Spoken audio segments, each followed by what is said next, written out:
Hello students, अब आज हम पढ़ने वाले नया मैकेनिज्म एलिमिनेशन का ये है E1CB। ठीक है, E एलिमिनेशन के लिए 1 फर्स्ट ऑर्डर के लिए और इसके साथ में C और B। ठीक है, CB का मतलब है कॉन्जुगेट बेस, तो वही लिखा है elimination unimolecular by conjugate base. Same reaction जो E1 से हो रही थी E2 से हो रही थी, वही रिएक्शन E1CB से भी हो सकती है। ठीक है, तो E1CB से कब होगी और E1E2 से कैसे अलग है, ठीक है, उस पर हम डिस्कस करने वाले हैं और रिएक्शन मैकेनिज्म और इसके कैरेक्टरिस्टिक के बारे में बात करेंगे। पहले मैंने लिखा है रिएक्शन, वही है नॉर्मल। यहाँ पर मेरे पास अल्फा कार्बन ही है जिसके ऊपर लीविंग ग्रुप लगा हुआ है, और ये बीटा कार्बन है जिसके ऊपर एक हाइड्रोजन लगा हुआ है। यहाँ से लिविंग ग्रुप और यहाँ से बीटा से हाइड्रोजन निकलेगा, बेस की प्रेजेंस में हीट करेंगे, एलिमिनेशन है तो हीट करना ही पड़ेगा। ठीक है, तो एल्कीन बनेगा, साथ में बेस हाइड्रोजन के साथ रिएक्ट करके Hb बनाएगा और लिविंग ग्रुप निकल जाएगा, जो E1 E2 में भी सेम प्रोडक्ट मिलते हैं नहीं। ठीक है, बस उनका तरीका, रिएक्शन होने का तरीका चेंज हो जाता है। E1 में कार्बोकेटाइन बनता है, उसके बाद कार्बोकेटाइन पे, ठीक है, कार्बोकेटाइन बनता है, लिविंग ग्रुप निकल के, और उस कार्बोकेटाइन के जो बनता है, ठीक है, मतलब लिविंग जो हम अगर E1 की बात करें तो पहले लिविंग ग्रुप निकलेगा। ठीक है, यहाँ पे कार्बोकेटाइन बनता है, उस कार्बोकेटाइन को स्टेबलाइज करने के लिए, ठीक है, फिर वहाँ से बेस हाइड्रोजन को एब्स्ट्रैक्ट कर लेता है और वो पाई बॉन्ड में कन्वर्ट होता है। E2 में ट्रांजिशन स्टेट होती है, बेस डायरेक्ट हाइड्रोजन पर अटैक करता है, leaving group at the time same निकलता है और डबल बॉन्ड बन जाता है। इसमें क्या होता है, ठीक है, इसमें क्या डिफरेंस है तो देखना। पहला स्टेप, ये भी 2 स्टेप की रिएक्शन है, जैसे E1 2 स्टेप की रिएक्शन है, ये भी 2 स्टेप की रिएक्शन है। ठीक है, E2 तो 1 स्टेप की रिएक्शन है, तो 2 स्टेप कैसे अलग है इसको देखना। जो बेस इसमें होता है, ठीक है, स्ट्रॉन्ग बेस इसमें यूज किया जाता है। स्ट्रॉन्ग बेस इनिशियली क्या करता है, हाइड्रोजन को क्या करता है, यहाँ से निकाल लेता है। ठीक है, जहाँ पे लिविंग ग्रुप लगा होता है उसके बीटा कार्बन से ही हाइड्रोजन निकलेगा, और हाइड्रोजन निकलने के बाद हाइड्रोजन किस फॉर्म में, प्रोटॉन के फॉर्म में निकलता है, H+ के फॉर्म में, और इस कार्बन के ऊपर क्या आ जाएगा, लोन पेयर आएगा। ये जो बॉन्ड पेयर है ये दोनों कार्बन के ऊपर आ जाता है, मतलब बॉन्ड पेयर कार्बन पे आएगा तो इसके ऊपर एक लोन पेयर आ जाएगा, और हाइड्रोजन H+ के फॉर्म में इसके साथ निकल जाएगा, Hb बना लेगा यहाँ पर। तो इस तरीके से इसमें पहले स्टेप में कार्ब एनाइन बनता है नहीं, जबकि जो हमारा E1 मैकेनिज्म था उसमें पहले स्टेप में कार्ब कैटायन बनता है, लिविंग ग्रुप यहाँ से निकल जाता था। ठीक है, तो यहाँ पे लिविंग ग्रुप नहीं निकलता, या पहले हाइड्रोजन अकेला निकलता है और यहाँ पे कार्बनाइन बनता है। और रिवर्सिबल क्यों लिखा है, क्योंकि ये रिएक्शन इजीली यहाँ पर फॉरवर्ड डायरेक्शन में नहीं जाएगी। ठीक है, क्योंकि तुम्हें पता है स्टेबल से ये अनस्टेबलाइज फॉर्म में, ठीक है, कार्बनाइन और ज़्यादा हाईली इलेक्ट्रॉन डेंसिटी ज़्यादा होती है, तो ये अनस्टेबल फॉर्म में जा रहा है, इसलिए हमें यहाँ भी जो बेस चाहिए होता है स्ट्रॉन्ग बेस चाहिए होता है। ठीक है, वीक बेस से काम नहीं चलेगा। अब यहाँ पे मैंने इसको एसिड और इसके नीचे कॉन्जुगेट बेस क्यों लिखा है, क्योंकि हमें पता है इसमें से जैसे ही H+ निकलेगा तो अपने आप ही इसका क्या बन जाएगा, कॉन्जुगेट बेस बन जाएगा। नहीं, ठीक है, यही होता है। एसिड वो जो H+ देता है, तो H+ दिया नहीं, इसमें से निकाल के जबरदस्ती ले गया, फिर भी जो H+ निकल रहा है, H+ दे रहा है, तो क्या कहलाएगा, ये एसिड कहलाएगा, और ये एसिड का कॉन्जुगेट बेस कहलाएगा। और एसिड बेस रिएक्शन कैसे, रिवर्सिबल टाइप की होती है, आपको पता है। तो पहले स्टेप में कार्बनाइन बनता है। ये सारा काम हो क्यों रहा है, क्योंकि ये जो लिविंग ग्रुप है, यहाँ पे जो लिविंग ग्रुप है ये बहुत ही ढीठ टाइप का, ठीक है, बहुत ढीठ टाइप से मेरा मतलब है कि बहुत ज़्यादा पुअर लिविंग ग्रुप है, यानी ये ऐसे लिविंग ग्रुप है जो निकलते नहीं आसानी से। तो जहाँ पर ऐसे बहुत ज़्यादा वेरी पुअर लिविंग ग्रुप होते, वहाँ पर ये E1CB टाइप की रिएक्शन मिलती है। ठीक है, ऐसा क्यों हो रहा है कि पहले स्टेप में जब कार्बनाइन बन रहा है, तो अब कार्बनाइन बनने के बाद ये लिविंग ग्रुप जा नहीं रहा था अपने आप से, तो इसको जबरदस्ती जैसे ही यहाँ पर लोन पेयर से डोनेट करा और इधर से इसको क्या पुश करके जबरदस्ती निकाला गया है। ठीक है, तो लिविंग ग्रुप इजीली अपने आप से जा रहा होता है, तब तो क्या हो जाता है, E1 से ही रिएक्शन होती, कार्बोकेटाइन बना देता, या बेस अटैक करते समय यहाँ से लिविंग ग्रुप निकल जाता, तो भी ट्रांजिशन स्टेट बन के E2 के फॉर्म में निकल जाता। लेकिन ये लिविंग ग्रुप जा ही नहीं रहा, ना तो कार्बोकेटाइन के फॉर्म में जा रहा है, ना ट्रांजिशन स्टेट के फॉर्म में जा रहा है। तो इस कार्बन के ऊपर क्या है, एक लोन पेयर क्रिएट करना पड़ा कार्बोनाइन के फॉर्म में, और फिर ये लोन पेयर, ठीक है, अब अनस्टेबल हो गया, तो अब क्या करेगी, तो ये क्या कर रहा है, लोन पेयर आगे इलेक्ट्रॉन के फ्लो को पुश कर रहा है, और इसकी वजह से ये लिविंग ग्रुप को जबरदस्ती निकाला गया। नहीं, तो जब ये लिविंग ग्रुप निकालेंगे तो यहाँ पे तो एल्कीन बन जाएगा और ये बना लिविंग ग्रुप। और इस केस में हो क्या रहा है कि जब लिविंग ग्रुप को निकाला है, फोर्सफुली निकाला गया, ये अपने आप नहीं निकला है, तो ये जो क्या इसका एक तरीके से ये क्या कॉन्जुगेट बेस बनने की वजह से रिएक्शन कंप्लीट हो रही। अगर ये कॉन्जुगेट बेस नहीं बनता, मतलब ये कार्बोनाइन नहीं बनता, तो लीविंग ग्रुप आसानी से नहीं निकलता। इसलिए ये कॉन्जुगेट बेस जो हम इसमें नाम में यूज करते E1CB, CB का मतलब है कॉन्जुगेट बेस। नॉर्मल जो हमारे पास एल्काइल हैलाइड था वो, ठीक है, एल्कीन में कन्वर्ट नहीं हो रहा था, लेकिन इसका कॉन्जुगेट बेस हमने क्रिएट करा और वो कॉन्जुगेट बेस क्या कर रहा है, इस लिविंग ग्रुप को फोर्स कर रहा है और यहां से लीव करने के लिए उसको मजबूर कर रहा है, तब जाके रिएक्शन फॉरवर्ड डायरेक्शन में जा रही है। ठीक है, अब पहली चीज तो इसको एसिड और इसको कॉन्जुगेट बेस बोला गया है, एसिड बेस टाइप रिएक्शन है तो रिवर्सिबल होगी। दूसरा, यहां स्लो स्टेप सेकंड वाले को लिखा है, ठीक है, ये भी एक स्लो स्टेप ही होगा, लेकिन ये इससे भी ज्यादा स्लो स्टेप होता है। ठीक है, क्यों, वापस से वही बात हो रही है, ये लिविंग ग्रुप आसानी से नहीं जा रहा है, नहीं ऐसा नहीं कार्बोनाइन बना और ये लिविंग ग्रुप निकल गया। ठीक है, यहां सारा जो मेन काम है लिविंग ग्रुप के निकलने पे। अगर लिविंग ग्रुप थोड़ा अच्छा होता तो पहले स्टेप में निकल जाता तो आसान हो जाता है, E1 या E2 से रिएक्शन, ठीक है, कैरी आउट हो जाती है। लेकिन यहाँ पे लिविंग ग्रुप इतना पुअर है कि निकल नहीं रहा, इसलिए लिविंग ग्रुप की जो निकलने का जो प्रोसेस है उसी को हमने RDS और स्लो स्टेप बोला। ठीक है, बहुत मुश्किल से निकलता है, ठीक है, बहुत टाइम लेता है ये। तो पहले तो ध्यान रखना, E1 के अंदर पहला स्टेप हमारा RDS स्लो स्टेप होता है, फॉर्मेशन ऑफ कार्बोनाइन। यहां पर लिविंग ग्रुप के निकलने को हो स्लो स्टेप, और हमने क्या बोला, RDS बोला। मतलब रेट ऑफ रिएक्शन कौन डिसाइड करेगी, स्टेप 2 करेगी यानी। अब दूसरी बात, कार्बोनाइन बनने की रेट या कार्बोनाइन जिस रेट से बनेगा, क्या रिएक्शन की रेट उस रेट से बढ़ेगी? तो बिल्कुल हम ऐसा बोल सकते हैं हाँ, क्योंकि जब कार्बोनाइन बनेगा तभी तो कार्बोनाइन इसको पुश करेगा और लिविंग ग्रुप को निकालने की कोशिश करेगा। तो कार्बोनाइन का बनना ही उतना जरूरी है जितना लिविंग ग्रुप का है, क्योंकि पहला स्टेप ही क्या, कार्बोनाइन का बनना। ठीक है, तो कार्बोनाइन जितना जल्दी बनेगा रेट ऑफ रिएक्शन भी उतनी जाएगी, क्योंकि वहां से फिर पॉसिबिलिटी कि ये हो रहा है या नहीं हो रहा है। लेकिन अगर कार्बोनाइन नहीं बनेगा, ये ज्यादा अमाउंट, क्योंकि रिवर्सिबल है, ज्यादा अमाउंट एसिड का रहेगा, कॉन्जुगेट बेस कम होगा, तो रिएक्शन, ठीक है, आगे लिविंग ग्रुप को फोर्स नहीं कर पाएगी। तो पहली बात तो इसमें जो बेस होना चाहिए वो कैसा होना चाहिए, स्ट्रॉन्ग होना चाहिए, क्योंकि यहां से हाइड्रोजन को एब्स्ट्रैक्ट करे और यहाँ पे लोन पे रहा। कब आएगा, जब ये स्ट्रॉन्ग बेस होगा तभी H+ के फॉर्म में निकाल पाएगा। ये रिएक्शन E1CB क्यों कहला रही है, क्योंकि यहाँ पे लिविंग ग्रुप बहुत ज्यादा पुअर है। तो लिविंग ग्रुप कैसा होता है, इसमें बहुत पुअर होता है। तीसरी बात, यहाँ पर RDS जो स्टेप है वो यहाँ पर क्या है, slow step, RDS step second step होता है नहीं। फिर रेट ऑफ रिएक्शन होती है, वो किस पे डिपेंड करती है, कार्बोनाइन की स्टेबिलिटी पे, क्योंकि कार्बोनाइन जितना बनेगा तब ये रिएक्शन जाके फॉरवर्ड में जाएगी। तो कार्बोनाइन जो 1 डिग्री कार्बोनाइन अगर कहीं बन रहा होगा तो वो ज्यादा स्टेबल होगी, रेट ऑफ रिएक्शन उसमें ज्यादा होगी। जहां 2 डिग्री कार्बोनाइन बन रहा होगा वह रेट ऑफ रिएक्शन थोड़ी कम हो जाएगी, और 3 डिग्री में तो और ज्यादा कम हो जाएगी। ठीक है, फिर बात करें तो 2 स्टेप रिएक्शन हो ही गई है। ठीक है, ऑर्डर की बात करें, ठीक है, तो क्योंकि RDS स्टेप ये रेट ऑफ रिएक्शन इससे लिखेंगे, तो ये इसकी कंसंट्रेशन पे कार्बोनाइन की या कॉन्जुगेट, ऐसा बोल सकता हूं मैं, कॉन्जुगेट बेस की कंसंट्रेशन पे डिपेंड करेगा और उसकी पावर कितनी, 1, तो ऑर्डर ऑफ रिएक्शन भी क्या होगा, 1 होगा। ठीक है, तो एक बार इसको रिएक्शन को लिख ले और इसकी जो कैरेक्टरिस्टिक है, ठीक है, 1 बाय 1 हम मैकेनिज्म के बाद किसकी कैरेक्टरिस्टिक भी एक 1 बाय 1 करके लिख लेते हैं। तो फिर लिख ले इसके नीचे कैरेक्टरिस्टिक। तो E1CB E1 और E2 से डिफरेंट कैसे है, तो बस एक रीजन है कि जो लिविंग ग्रुप है बहुत ज्यादा पुअर है। तो ये कौन से लिविंग ग्रुप है, ठीक है, वो भी मैं स्पेसिफाई लिखा रहा हूं, उनको याद रखना, क्योंकि यही लिविंग ग्रुप E1CB देते हैं, हर कोई लिविंग ग्रुप नहीं देगा। ठीक है, बाकी लिविंग ग्रुप तो स्ट्रॉन्ग अच्छे लिविंग ग्रुप कौन से होते हैं वो भी लिखा चुका हूं, लेकिन अब पुअर लिविंग ग्रुप है, ठीक है, उसका थोड़ा सा ध्यान रखना। तो हम बात करते हैं कैरेक्टरिस्टिक की।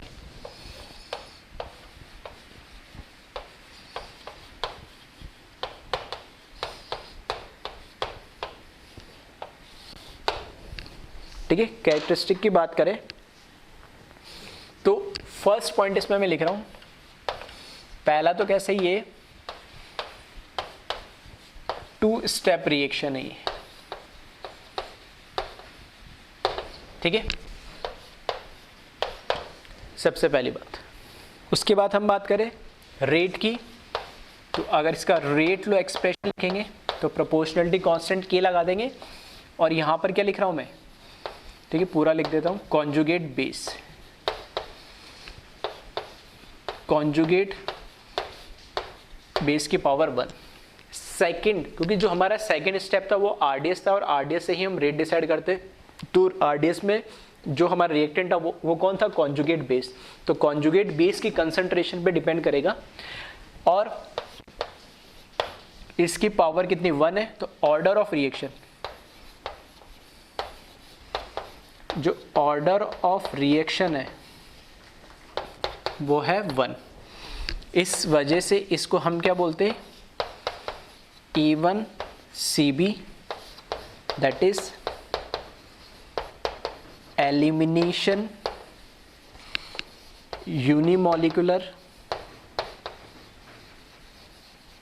Bye conjugate base.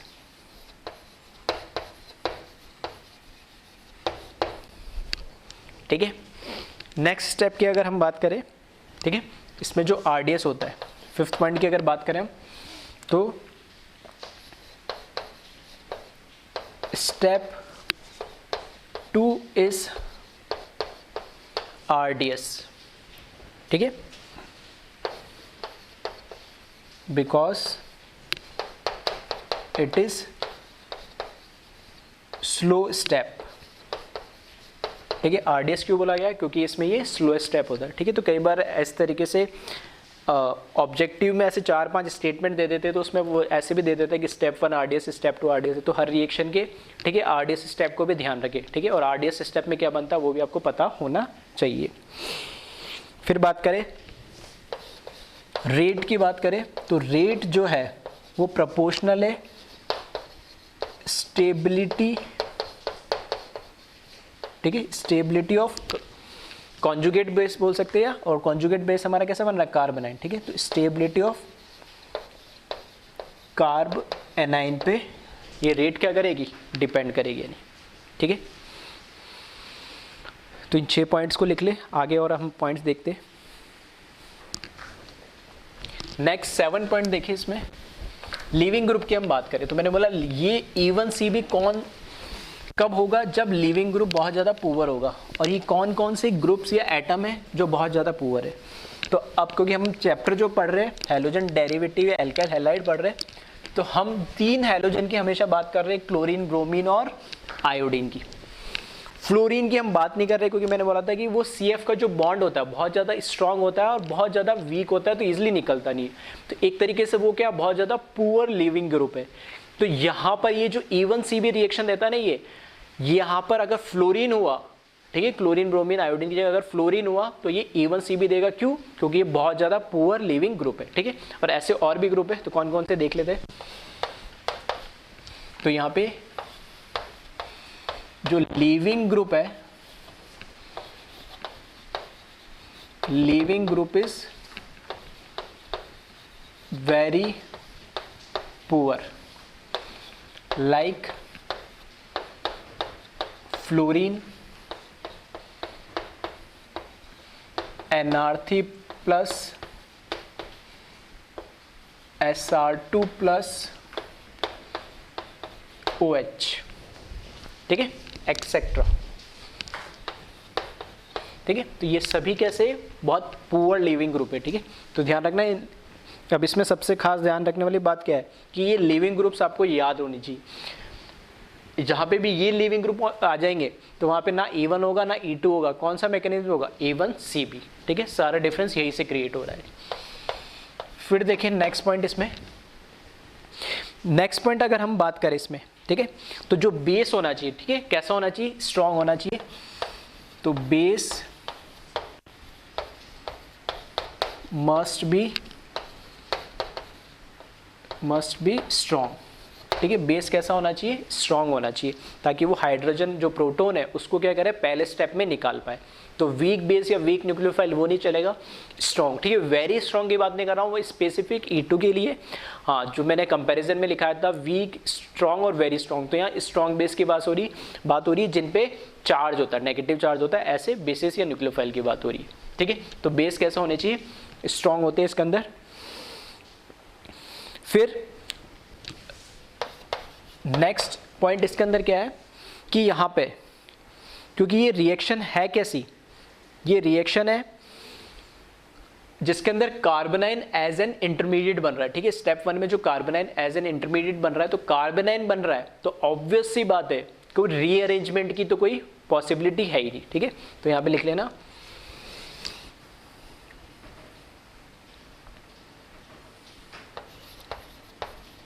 कार्बेनाइन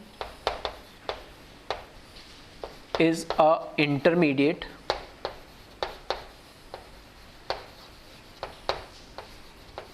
carbonyl is a intermediate, hence no rearrangement, ठीक है। तो कार्बोनाइन आ जाएगा तो रीअरेंजमेंट की बात होगी नहीं। और लास्ट, क्योंकि एलिमिनेशन रिएक्शन अल्टीमेटली, ठीक है, अल्टीमेटली एलिमिनेशन रिएक्शन है, तो reaction favourable at high temperature, ठीक है। तो एलिमिनेशन रिएक्शन कोई सी भी हो, टेम्परेचर उसमें हमें हाई चाहिए ही होता है, ठीक है। तो ये इसकी कैरेक्टरिस्टिक्स थी रिएक्शन की, जिसे आपको, ठीक है, ध्यान रखनी है। नहीं, अब आ जाओ इस पे हम कुछ क्वेश्चंस देख लेते हैं। तो एक बार इसको वीडियो पॉज करके कॉपी कर लेना, ठीक है। क्वेश्चन लिख ले इसके अंदर, right the product of the given reactions, ठीक है। कुछ रिएक्शंस हम देख रहे हैं, तो E1CB की हेल्प से, ठीक है, कैसे प्रोडक्ट, कौन सा प्रोडक्ट बनेगा ज़्यादा, मेजर माइनर भी क्या इसमें पॉसिबिलिटी है, ठीक है। तो कैसे है वो हम देख लेते हैं इसमें।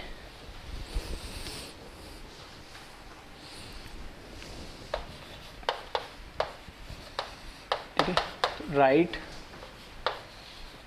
The product of given reaction, ठीक है। फर्स्ट केस में हमें क्या दे रखा है,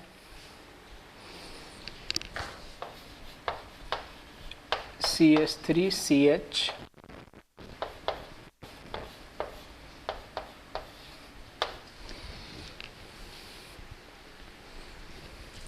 फिर CH3CH3 इसकी रिएक्शन हमने करा दी OH माइनस, जो कि स्ट्रॉन्ग बेस होता है। तो हमें बताना है इसमें प्रोडक्ट क्या बनेगा, ठीक है। तो इसमें देखें, देखो जिस कार्बन पे ये जो लीविंग ग्रुप, ठीक है, अब हमें पता लग गया ये कैसा एक लीविंग ग्रुप है, N R3+ है, ठीक है। मिथाइल इथाइल कुछ भी हो सकता है, तो 3 मिथाइल मैंने बना दी, ठीक है। तो ये कार्बन तो हो जाएगा अल्फा, नेबरिंग कार्बन क्या हो जाएगा बीटा, ये भी तो लेकिन बीटा है, 2 बीटा कार्बन है, तो कहाँ से प्रोडक्ट बनेगा, ठीक है। तो एक बार इसको बता देता हूँ। अगर मैंने इसको बीटा कार्बन मान के चला, तो बीटा कार्बन में क्या होता है, जहाँ लिविंग ग्रुप होता है, तो बीटा कार्बन से पहले स्टेप में क्या होता है, हाइड्रोजन हटेगा और कार्बोनाइन बनेगा। तो यहाँ से जब कार्बोनाइन बनेगा, तो ये क्या हो जाएगा, CH2 माइनस CH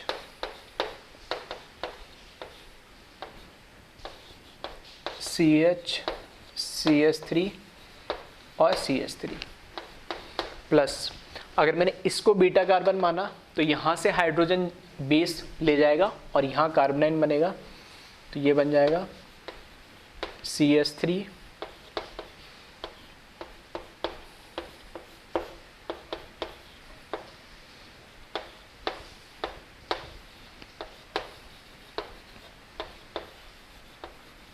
ठीक है।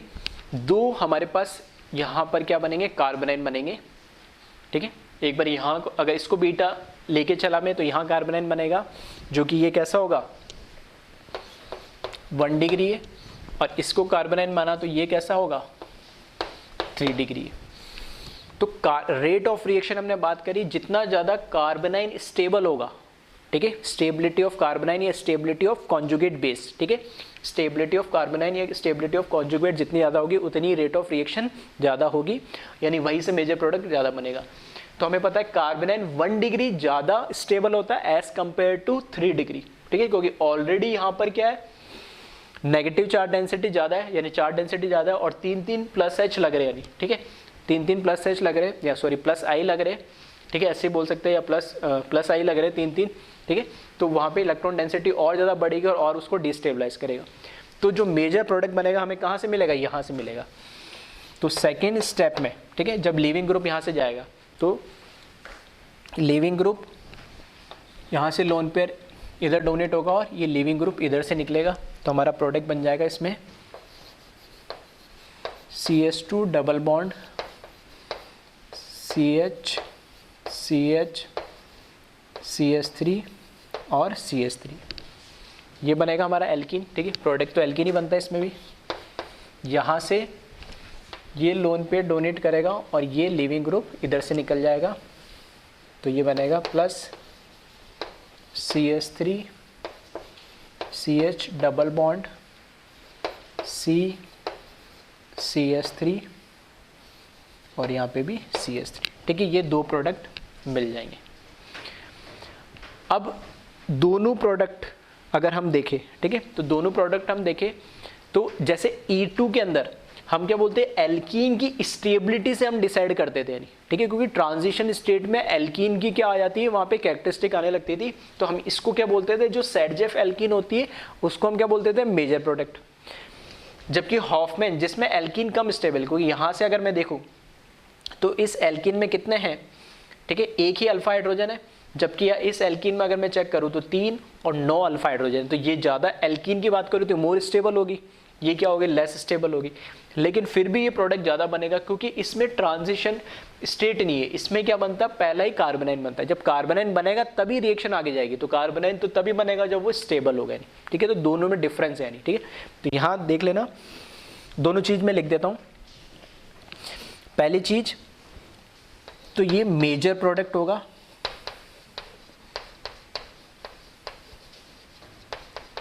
और इसकी बात करूं तो ये माइनर प्रोडक्ट होगा, ठीक है। अगर सिंगल ऑप्शन करेक्ट जो हमारे पास आते हैं, ठीक है, तो अगर उसमें सिर्फ एक ही प्रोडक्ट पूछा है तो हम जनरली क्या बनाते हैं, हमेशा मेजर प्रोडक्ट ही बनाते हैं। दूसरी बात, यहाँ पर मैं इसको ऐसे भी बोल सकता हूँ, ठीक है, ये क्या है, लेस स्टेबल एल्कीन है ये। लेस स्टेबल किसके रेस्पेक्ट में, इसके रेस्पेक्ट में बोल रहा हूं मैं, ठीक है। और ये मोर स्टेबल एल्कीन है ये।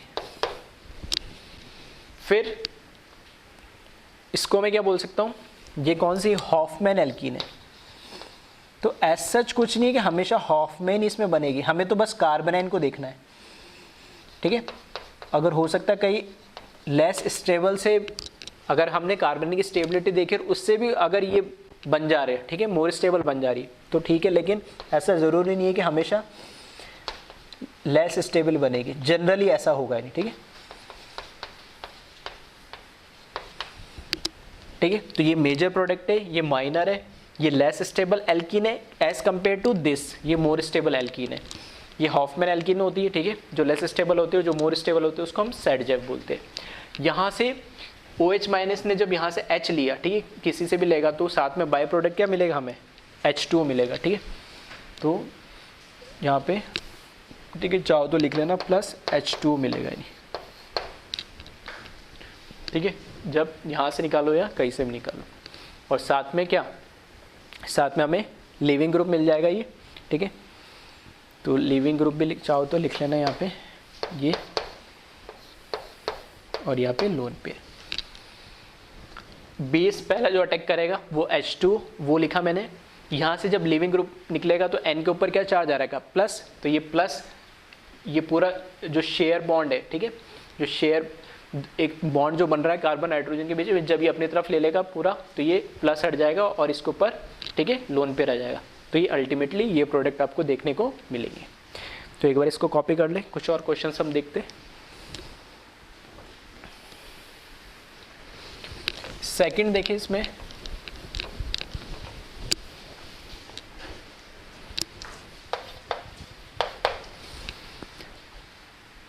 अगर हमें इस तरीका का कुछ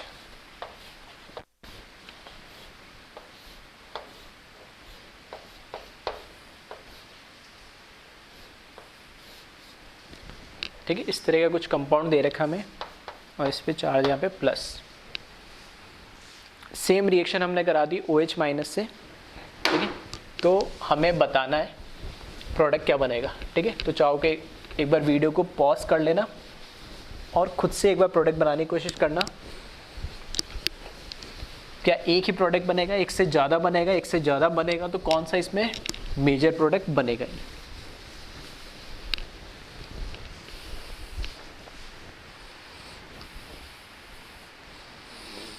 ठीक है, रिएक्शन वापस OH माइनस और डेल्टा के प्रेजेंस में हीट कर दे रहे। आई थिंक कई लोगों ने बना लिया होगा, ठीक है। देखने में थोड़ा सा कंफ्यूजिंग लग रहा होगा, देख लेते हैं इसको। देखो, ये जो लिविंग ग्रुप है नाइट्रोजन, है ऐसा नहीं कि हमेशा इसको मेन ग्रुप माने। जहाँ पे भी नाइट्रोजन लगा हुआ है वो कार्बन क्या होता है? अल्फा। तो अभी के लिए मैंने ये नाइट्रोजन लगाया तो इसको माना मैंने अल्फा कार्बन। तो इसके पास वाला क्या होगा? Beta carbon. ये भी बीटा होगा, दोनों सेम है तो बस एक को लिख रहा हूँ।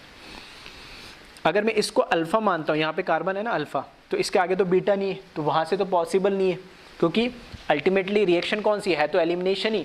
अल्फा और बीटा से, अल्फा से लिविंग ग्रुप, बीटा से हाइड्रोजन ही निकल रहा है, बस होने का तरीका बदल गया। लेकिन क्या ये अल्फा और ये बीटा हो सकता है क्या? ठीक है, ये अल्फा और ये बीटा तो बिल्कुल हो सकता है, ये अल्फा और इससे यहाँ से निकल जाए। तो दो पॉसिबिलिटी, ठीक है, दो पॉसिबिलिटी, या तो यहाँ से लिविंग ग्रुप निकल जाए और बीटा से हाइड्रोजन निकल के यहाँ एल्किन बन जाए, या फिर यहाँ से लिविंग ग्रुप निकल जाए और यहाँ से डबल बॉन्ड बन जाए, ठीक है। तो मैं दोनों ही पॉसिबिलिटी बता देता हूँ एक बार के लिए मैंने क्या करा,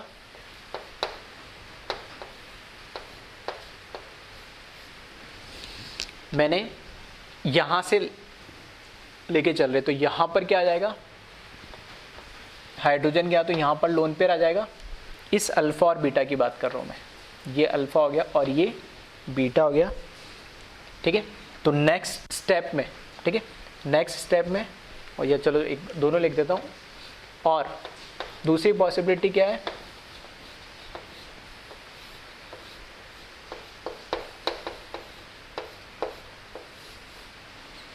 यहां से और इसको मैंने मान लिया अल्फा और ये इस केस में हो गया बीटा, ठीक है। दोनों पॉसिबिलिटी मैंने दिखा दी। तो अब देखिए इसमें नेक्स्ट स्टेप में क्या होता है कि ये जब लोन पेयर को इधर डोनेट करेगा तो ये बॉन्ड इधर आएगा और लिविंग ग्रुप निकल जाएगा, ठीक है। तो इसका जो प्रोडक्ट बनेगा, ठीक है, प्रोडक्ट जो बनेगा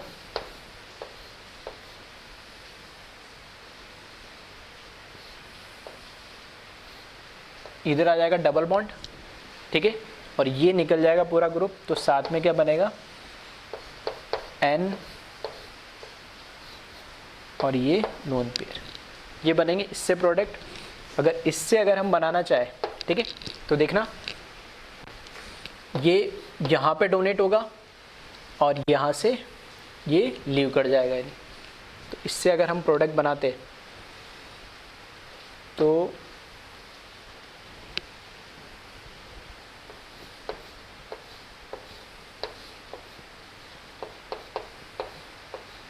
ये प्रोडक्ट बनेगा इससे plus CH2 double bond CH2, ठीक है। दोनों साइड से मैंने प्रोडक्ट बना दिया। अब ये तो मैंने टोटल दो पॉसिबिलिटी दोनों से करके दिखा दी, लेकिन एक्चुअल में बनेगा क्या, बात वहाँ रही। तो बात वही डिसाइड होगी कहाँ से, कि जो कार्बेनाइन बन रहा है उसकी स्टेबिलिटी से डिसाइड होगा।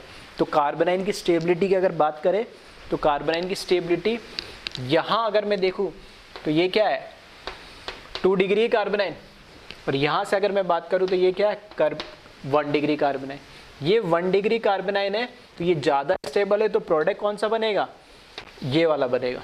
ये वाला प्रोडक्ट, या ऐसे बोल सकता हूँ, ये वाला क्या बनेगा? मेजर बनेगा। तो ये प्रोडक्ट मेजर बनेगा और ये प्रोडक्ट माइनर बनेगा। और रीज़न समझ में आ गया, कार्बोनाइन की स्टेबिलिटी से हम देख रहे हैं, ठीक है। इसी तरीके से नेक्स्ट देखिए, इसको एक बार कॉपी कर ले।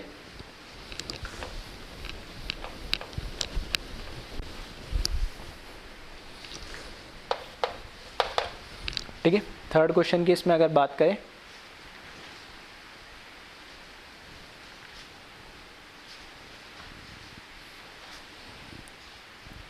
तो यहाँ पर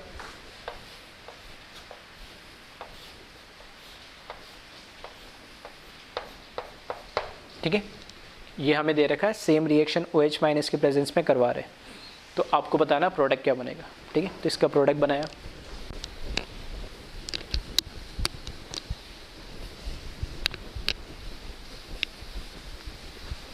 ठीक है। अगर एक ही प्रोडक्ट हमें दे रखा है तो कौन सा मेजर ही बनाना है, उसके अकॉर्डिंग ही चलना है।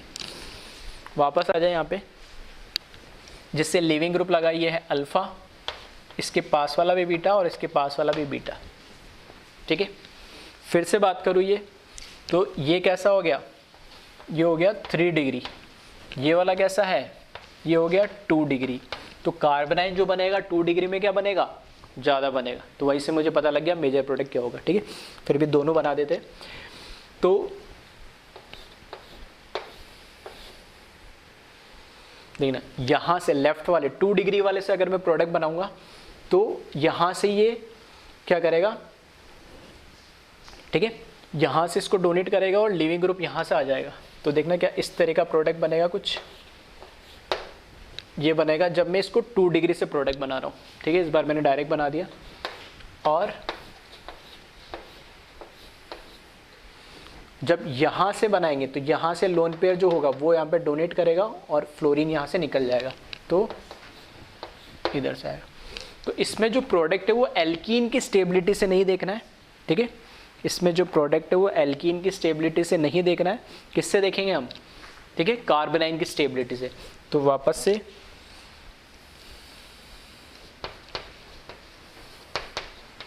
ये मेजर होगा और ये माइनर होगा। ठीक है, चाहो तो एक स्टेप ज़्यादा लिख लेना, वो कार्बनाइन बना के देख लेना दोनों। तो नेक्स्ट क्वेश्चन देखें,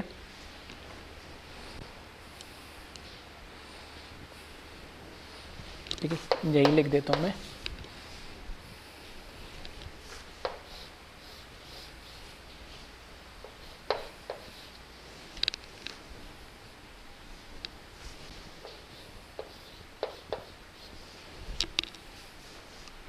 ठीक है, और सेम बेस ले लिया, एक OH माइनस हीट कर दिया, तो बता इसमें प्रोडक्ट क्या बनेगा इन्हें। तो यहाँ देखें, ठीक है, इसमें चाहो तो यहाँ लिख लेना प्लस बाय प्रोडक्ट H2 मिलेगा प्लस F माइनस मिलेगा। इसमें बात आ जाए तो लिविंग ग्रुप यहाँ पर क्या है, OH है। ठीक है, OH लिविंग ग्रुप है, मैंने बताया था ये भी होता है। तो ये अल्फ़ा हो गया, यहाँ पर भी बीटा है और यहाँ पर भी बीटा है। इसको देखोगे तो ये 1 डिग्री है, इसको देखोगे तो ये क्या है, 2 डिग्री है। तो 1 डिग्री कार्बनाइन ज़्यादा स्टेबल होता है, तो यहाँ से प्रोडक्ट बनना चाहिए।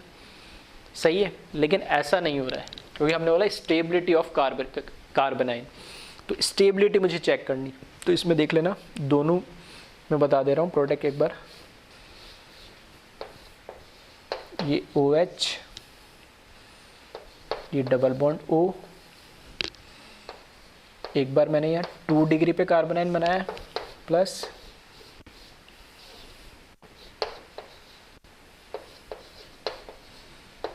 और यहाँ 1 डिग्री पे कार्बनाइन बनाया।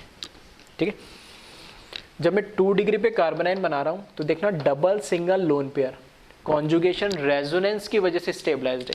यहाँ तो सिर्फ 1 डिग्री है, लेकिन यहाँ रेजोनेंस है, और रेजोनेंस मतलब कॉन्जुगेशन जाए तो स्टेबिलिटी क्या होगी, ज़्यादा होगी। तो ये मोर स्टेबल कार्बनाइन होगा, तो इससे जो प्रोडक्ट बनेगा वो भी क्या होगा, मोर स्टेबल होगा। ठीक है, तो एक बार इसको चाहो तो कॉपी कर लेना, मैं इसी में बना दे रहा हूँ प्रोडक्ट। चलो इसके ऊपर लिख देता हूँ मैं यहाँ पे।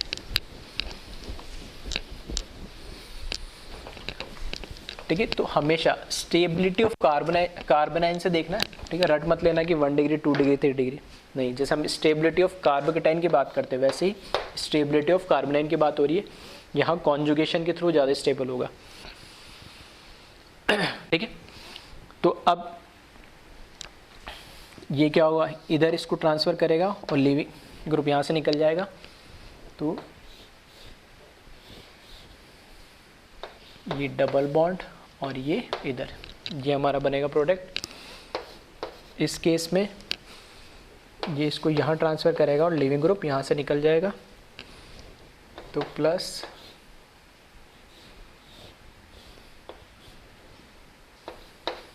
ये ऑक्सीजन, ठीक है, प्लस यहाँ पर क्या निकल जाएगा, H2O निकल जाएगा, ठीक है। और इस केस में ये जो हमारा होगा मेजर प्रोडक्ट होगा, ये माइनर होगा। रीज़न क्लियर हो गया होगा, क्यों? क्योंकि जो मेजर प्रोडक्ट है उसका कार्बोनाइन जो इंटरमीडिएट बन रहा है वो ज़्यादा स्टेबल है। नेक्स्ट देखिए, ठीक है, फिर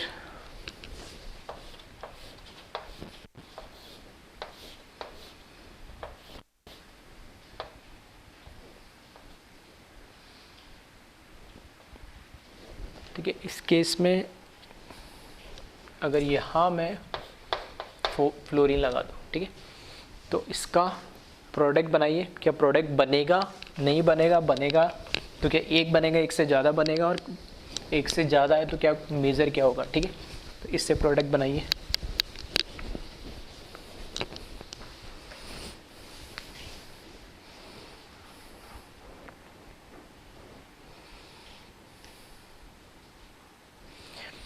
देखो यहाँ पर क्या है, रिएक्शन वापस OH माइनस और डेल्टा से ही करवा देता हूँ। ये क्या है, अल्फ़ा कार्बन है जिस पे लीविंग ग्रुप लगा है, एक ये बीटा कार्बन है और एक इसके नियर बाई ये बीटा कार्बन है, 2 बीटा कार्बन है। सीधी सी बात है, अल्फ़ा और बीटा के बीच में क्या आता है, डबल बॉन्ड जब लीविंग ग्रुप जाता है, ठीक है। कार्बोनाइन बनेगा, एक बार यहाँ कार्बोनाइन बनेगा, एक बार यहाँ कार्बोनाइन बनेगा। दूसरी बात, अगर मैं इससे प्रोडक्ट बना देता, ठीक है, डायरेक्ट प्रोडक्ट बनाता, तो देखना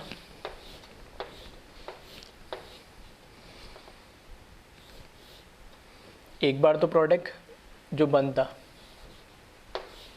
ठीक है, प्रोडक्ट यहाँ बनता, इन दोनों के बीच में आता है डबल बॉन्ड, ठीक है, अल्फा और बीटा के बीच में आता है डबल बॉन्ड। प्लस दूसरा प्रोडक्ट मैं बनाता किससे, उस वाले बीटा से हटा के, और यहाँ बनता है डबल बॉन्ड, प्लस साथ में क्या निकल जाता, ठीक है, H2O प्लस F माइनस। क्या दोनों प्रोडक्ट पॉसिबल है? यहाँ पे ध्यान रखना, ये कार्बन अब क्या हो गया, sp2 हो गया है, नहीं, ठीक है। sp2 अगर डबल बॉन्ड होता, ठीक है, sp2 अगर डबल बॉन्ड होता तो यहाँ पे ब्रिज हेड कार्बन तो पॉसिबल ही नहीं हो कि प्लेनर हो, नहीं, तो अल्टीमेटली ये प्रोडक्ट तो पॉसिबल ही नहीं है, ठीक है। कार्बोनाइन चाहो तो आप एक बार के लिए बना दोगे वहाँ पे, ठीक है, कोई दिक्कत नहीं, बनाने में बना दोगे यहाँ पे भले ही, ठीक है। ऐसा कोई सोच रहा है कि सर ये 2 डिग्री है और यहाँ पर 3 डिग्री है इसलिए नहीं बना रहा हूँ, ठीक है, वो कोई दिक्कत नहीं, बनाने में हाइड्रोजन हटा के 3 डिग्री में कार्बोनाइन बना लो, कोई दिक्कत नहीं। लेकिन ये तो प्रोडक्टिव मेजर माइनर की बात खत्म हो जाती। इसको मैं ये नहीं बोलूँगा बनेगा और माइनर होगा, ओनली एक ही प्रोडक्ट बनेगा और ये बनेगा, क्योंकि यहाँ जो कार्बोनाइन आएगा वो बन तो सकता है, ठीक है, यहाँ पे भी कार्बोनाइन चाहो तो बना तो लो, लेकिन जब यहाँ पर हेलेन लीविंग ग्रुप जाएगा और यहाँ पे पाई बॉन्ड बनेगा तो ये sp2 कार्बन हो गया, और ये ब्रिज हेड कार्बन जो sp2 होता है, तो ये कैसा होगा, sp2 तो ऑब्वियसली बात है प्लेनर, और वहाँ से दिख नहीं रहा, वो प्लेनर का भी हो सकता है, तो वो प्रोडक्ट ही नहीं बनेगा, ओनली एक ही प्रोडक्ट इसमें पॉसिबल है, ठीक है। इसी तरीके से एक क्वेश्चन देखें,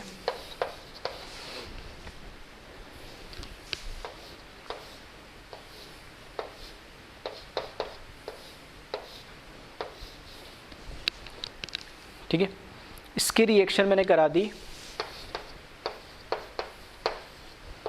OH माइनस के साथ, तो E1Cb देगा क्या ही, ठीक है, पहली बात तो E1Cb देगा क्या, तो ये ऐसा नहीं दिख रहा आपको, ठीक है। इस केस में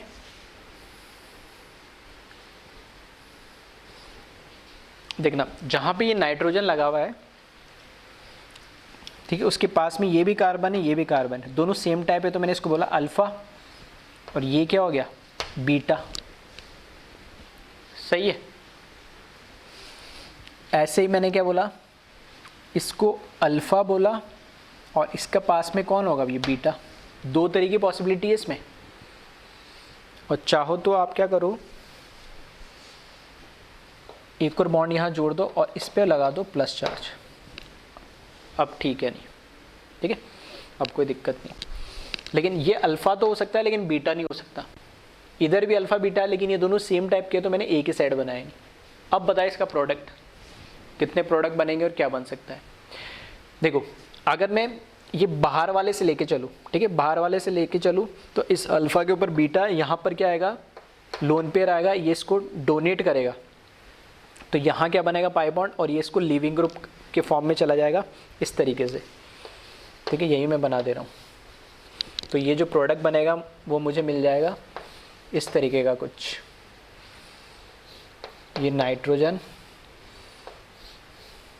और इस तरह का कुछ प्रोडक्ट मिलेगा मुझे, सही है। ये इधर शिफ्ट होकर, अगर यहाँ से मैं बनाता, ठीक है, यहाँ से मैं बनाता तो देखना ये इधर डोनेट होता और अल्फ़ा और बीटा के बीच में क्या आता, डबल बॉन्ड, ठीक है, तो वापस डबल बॉन्ड आता और ये कैसा होता, ब्रिज हेड होता। ब्रिज हेड होता तो यहाँ पे फिर से sp2 पॉसिबल नहीं है, ठीक है, तो इस केस में ये एक ही, ठीक है, एक ही प्रोडक्ट इसमें मिलेगा यानी। और दूसरा, ठीक है, वैसे तो कोई फ़र्क नहीं पड़ना, ये क्या 2 डिग्री है और ये क्या है 3 डिग्री, ठीक है।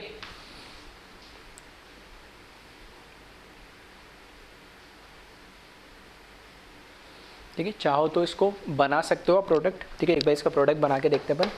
अगर इसका प्रोडक्ट हम यूँ बनाते, यहाँ से ये नाइट्रोजन और ये एज इट इज़, ये बॉन्ड इधर ब्रेक होता और इन दोनों के बीच में पाई आ जाता, तो मैं इसको ऐसे बना तो सकता हूँ, ठीक है, उसको अंदर ना बना के मैंने बाहर की तरफ दिखा दिया 6 मेंबर रिंग में पाई बॉन्ड, क्योंकि वो ब्रेक हो गया, ठीक है, बन जाएगा, ठीक है, प्रोडक्ट दोनों बन जाएंगे। बस वही है कि अब कहाँ से डिसाइड होगा मेजर माइनस, ये 2 डिग्री है और ये 3 डिग्री है, तो ये प्रोडक्ट क्या हो जाएगा, मेजर हो जाएगा, ठीक है, ये हो जाएगा मेजर और ये हो जाएगा माइनर, ठीक है, दोनों प्रोडक्ट पॉसिबल है। और यहाँ से और तो कुछ निकल नहीं रहा है, H2 निकल जाएगा बस बेस के साथ। इस केस में प्रोडक्ट पॉसिबल तो है लेकिन इस केस में पॉसिबल नहीं है, क्योंकि इसमें ये bridgehead as it is रहना है। अभी क्या होगी, बॉन्ड ही ब्रेक हो गया तो ब्रिज हेड वाली बात ही खत्म होगी, ठीक है, ब्रिज हेड कार्बन बचा ही नहीं, बीच वाला लिंक खत्म हो गया।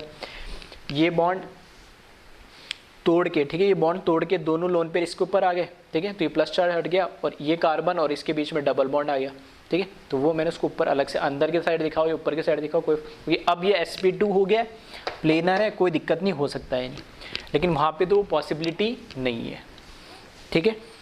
तो इस तरीके से E1CB, ठीक है, E1CB में ध्यान रखना है आपको कि अल्टीमेटली आपको क्या बनाना है, कार्बोनाइन बनाना है और कार्बोनाइन की स्टेबिलिटी देखनी है। कार्बोनाइन की जो स्टेबिलिटी होगी उसी से प्रोडक्ट डिसाइड होगा, जबकि E2 में हम क्या देखते थे, हम इंटरमीडिएट की स्टेबिलिटी नहीं देखते थे। इंटरमीडिएट मतलब जो ट्रांजिशन स्टेट की स्टेबिलिटी तो देखते थे, लेकिन हम क्या देखते थे, उसमें एल्कीन बनने लगती थी, तो जो एल्कीन ज़्यादा स्टेबल होती थी उसी के अकॉर्डिंग हम क्या बना देते थे, प्रोडक्ट बना देते थे, ठीक है। और E1 के अंदर तो केस यह लगेगा कि वहाँ कार्बोकेटाइन बनेगा, तो कार्बोकेटाइन की स्टेबिलिटी आपको देखनी है सीधी, ठीक है। तो एक बार इसको ध्यान से देख लें।